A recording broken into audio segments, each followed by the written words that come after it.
This is Desert Homestead Prepping. Make sure to like and subscribe and hit that bell for notifications. Alright guys, thanks for coming back. So we have quite a bit going on back in town. We're still getting organized and moving stuff around from clearing out Penny's shop back in town. So we haven't really been able to do any project videos. I mean, I have a video in the making, but it's, you know, it's stretched out over several weeks because of the snow and so much going on. So yeah, for this video, we figured we would just kind of go over a list of to-do projects, things that we have to get done. I think our priority is kind of low in, what's the word? Oh yeah, low cost. Low cost. Like we need to do some low cost. Yes. Projects. Maintenance and projects. Yeah. So our list of projects really goes in line with what we think that we can afford, and this list is really what we need to work on right now, this year, and we may add other things as we start to cross off things from this list that get completed. So we'll just have to take it one step at a time. I mean, we have ideas for big projects if somehow we start getting the money in that you know, that can pay for those, but those kind of have to get pushed off to the wayside until we do have the money. But the list of items that we have are things that we think that we can do, and on the top of that is to deal with the mud. Last week was really rough for me. Mark wasn't here. We had got not just like once, but we, you know, our main snow that we had for the winter melted really fast, and then the next week we got like another 14 inches of snow. Mm-hmm. So not only was I dealing with the mud before, and it was almost dried out. I know. And all, you know, it was all, yeah, dry, pretty much dry. And then we got hit with another 14 inches, and then heated up again, and so we have mud again. Mm-hmm. Yeah. So that was kind of overwhelming because it just gets everywhere in the cars. Taking Abby to and from the bus stop, dealing with the ruts in the road, and just mud flinging everywhere. Mm-hmm. Even like going to let the chickens out. Yeah. There's a water spot, like it's just mud everywhere. Yeah. And so that's been really difficult. I didn't think mentally that it'd be that challenging. I think the first set of mud I did fairly well, but the second one where it was just continuously mud again was frustrating for me. Yeah. So yeah, it's been crazy. A challenge. So you may remember that we did do some gravel where we park and our main driveway, but and we're very fortunate we did. Yes. That would have been it would have been horrible. It would have been 10 times We'd worse. have been stuck. There's no way. Yeah. Yeah, so it's, praise God that we have that. We have yeah. some place where we have a refuge from the mud. Yeah. But, you know, out in front of Penny's new shop here is just a mud hole. I mean, everywhere else where we try to walk to the cyber shed or to the chicken coop, it's just sloppy mud. So we have to deal with that. And the big main issue is from the end of our driveway, the dirt road, about a half mile of dirt road that leads to the maintained main dirt road. County road. Yeah, it's a county road. Yeah. So once you get to that road, it's got gravel and it's maintained and it's good. But this half mile of road, we just can't leave it how it is. We're gonna destroy our vehicles, and not only that, we're gonna get stuck. I mean, it's just getting ripped up. So we decided we're gonna have to put some money into that. I'm gonna have to build it up and crust it, and then we're gonna have to pay for gravel, and we're gonna have it you know, we're going to have a layer of gravel spread on that. And that's probably going to be, I don't know, maybe $2,000. And it's a priority. We have to do it. If we're going to be out here, we have to deal with it. So after so one of the first things that we have to do is we need to deal with the greenhouse. So the greenhouse is really full with stuff. Yeah.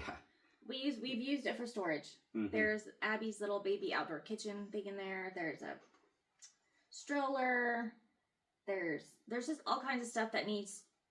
We've used it for storage because we haven't used the greenhouse. So we have to clear out the greenhouse. Yeah. So there's a lot of stuff in there that's just trash.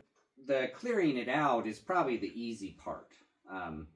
The hard part, which I don't think will be too hard, is to build some nice shelving and you know, places where she can start sprouting seeds and growing some plants in there. But we got a little bit of time, but we're gonna get going on that greenhouse and hopefully have it ready within the next couple weeks, and then she can get going on working on plants. So just remember, we've never used a greenhouse before. We're trying to figure this out. We've, of course, watched videos and talked to people and heard about their experience. So hopefully we can take that knowledge, that information, and put it into practice. And we did watch, one of our favorite YouTube channels is Living Traditions. Mm-hmm. They are in Missouri. They just did a really good video on what they were going to plant in their greenhouse. So I think we're going to go kind of like with their system that they had in their categories of tomatoes, and what they're putting in their greenhouse is kind of the same thing. Our zucchini, they have a lot of issues with bugs. We really haven't had a garden out here, so I don't even know what to expect. Yeah. So we're just going to make it small. This year, I'm going to just see what we have and utilize, and what we're going to put in the greenhouse, and then then we'll build out of the greenhouse. But that was a really good informative video. Different part of the country than us, but I'm going to take some of what they had said and what they use in their greenhouse. They're huge greenhouse growers. Their greenhouse is like 20 times the size of ours. So, I'm just learning, and I just don't want to get overwhelmed with a whole bunch of stuff. So, we're going to start off small. So then after that, she can get going on growing and sprouting seeds in the greenhouse. And then I can be working on the next project, and that is the chicken run. So the chicken coop is just about done. Should just maybe be 1 or 2 more days, and it'll be ready for use. And our chickens are doing really well. We have the 4 that were given to us, and we've been getting 3 to 4 eggs a day. So we are probably not going to get, I'm guessing maybe 8 hens at the most. Yeah. We're thinking like 8 hens and a rooster. So we need 4 more hens and a rooster is what we're going to do. And that's pretty much, that's going to keep us sustained. So the main reason that's next on the list is so that I can get the chickens out of the garden. Yep. And then we can work on the next project that's on our list, which is the raised beds. So we really kind of thought about how we were going to do the garden, and Penny was really focused on raised beds. So I think that's what we're going to do. We're not going to order the raised beds. No, we priced them from Vega Gardens, the website that we've seen a lot of videos on, and they are really pricey. Yeah. Like way out of our price range. For how many that I want eventually to do. They are very nice. They're very good quality, but and so we don't have the money for that. So yeah, I'm sure they're great for their quality, but we just don't have that kind of money to do that. And then we looked at cheaper ones, and they're still kind of expensive, and then you don't know what the quality is. So we figured, well, we might as well just make our own raised beds. So what do we have a surplus of? Pallets. Pallets. Yes, we have lots of pallets. Lots of pallets. So grab pallets for free. you know everywhere. what? Let's go for it. We'll use pallets, and we can make raised beds out of those, and I think it'll work fine. And we can make it so that they look nice. And I think between like the brackets, so we priced the raised beds. They were like going to be like $2,000 for the area that we want. So with brackets and everything, I mean, and what we need to probably put into it, we're looking at $200. Yeah, so what a difference, huh? There's a complete difference between spending $2,000 and $200. We hope in the long run it pays off. We shall see. Yeah. Moving forward in the years to come to see how efficient this $200 system is going to be. So then the next project that we're going to work on after we get those things done is going to be the front porch. So that the front porch has just been, it's just been scabbed together. It's just whatever we could find to keep us from stepping out in the mud. Just odd and end pallets. First we started with one pallet right in front of the door. Right in front of the door. Yep. And then we're like, well, we kind of need to make it a little bigger, so we have places to kick off the snow or the mud, and Yep. and then it slowly expanded, and we just grabbed whatever pallets seemed to be the best, and that's just kind of how it's been. So we got some big plans for that.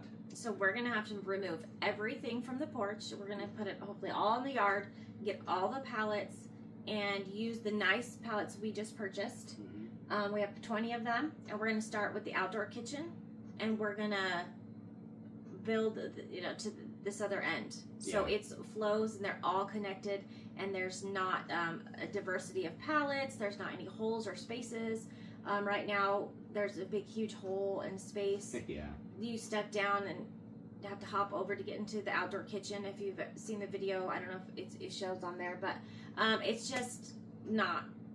Yeah. It's so. It looks trashy. I'm sorry. And not it's only that, it's yeah. They're not all that great. So we want to make it really nice. A nice fresh look. Have a full patio out there, and then redo it and design it.